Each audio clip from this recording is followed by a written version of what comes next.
দর্শক, সাগরের লঘুচাপের প্রভাবে দেশের বিভিন্ন স্থানে বৃষ্টি হচ্ছে।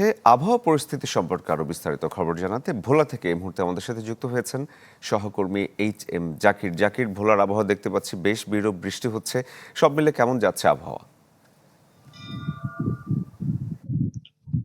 হ্যাঁ, শরীফ, সকাল থেকে কিন্তু গুড়ি গুড়ি বৃষ্টি, কখনো ভারী কখনো হালকা এইভাবে চলছে। আমি এই মুহূর্তে রয়েছি ভোলা সদর উপজেলা ইরিশা ইউনিয়নের যেই ঢাকা ভোলা নৌ রুটের লঞ্চ ঘাটটি রয়েছে সেখানে রয়েছে।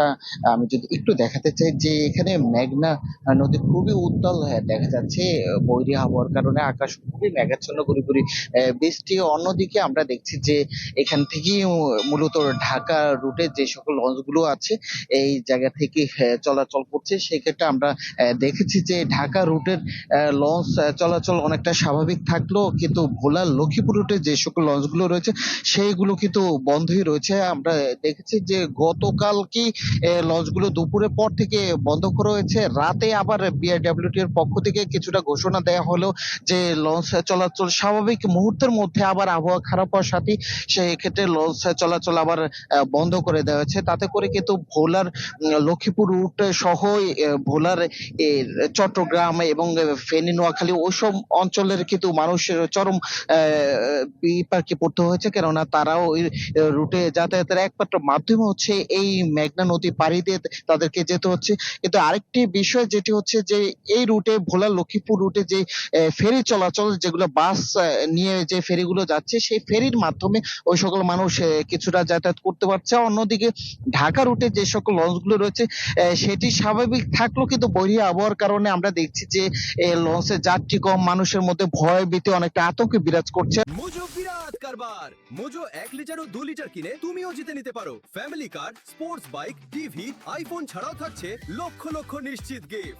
অন্যদিকে আমরা দেখছি যে ভোলার দক্ষিণে বিশেষ করে ঢালচর, কুকিমুখী, মনপুরা এই সকল অঞ্চলগুলো কিন্তু সামান্য জোয়ারের পানিতে প্লাবিত হচ্ছে।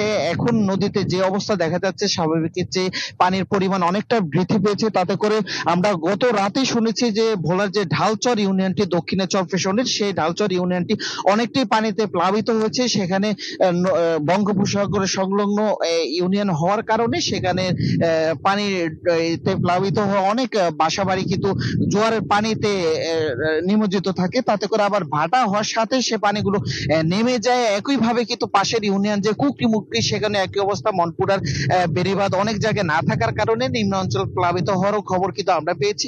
একইভাবে আমরা লক্ষ্য করেছি যে এখন সাগরের অবস্থা খুবই উত্তাল এবং সেই ক্ষেত্রে নদীও আমরা দেখছি খুবই উত্তাল রয়েছে। তাতে করে কিন্তু যে সকল নৌযানগুলো রয়েছে, ছোট ছোট নৌযানগুলো একেবারে বন্ধ রয়েছে। হয়তোবা আবহাওয়া পরিস্থিতি স্বাভাবিক হলে সেই নৌযানগুলো আবার চলাচল স্বাভাবিক হবে। শরীফ। জাকির, ধন্যবাদ আপনাকে আমাদের সাথে যুক্ত হওয়ার জন্য। দর্শক, আমরা দেখাচ্ছিলাম সাগরের লঘুচাপের প্রভাবে আবহাওয়া আসলে কতটা বদলে গেল।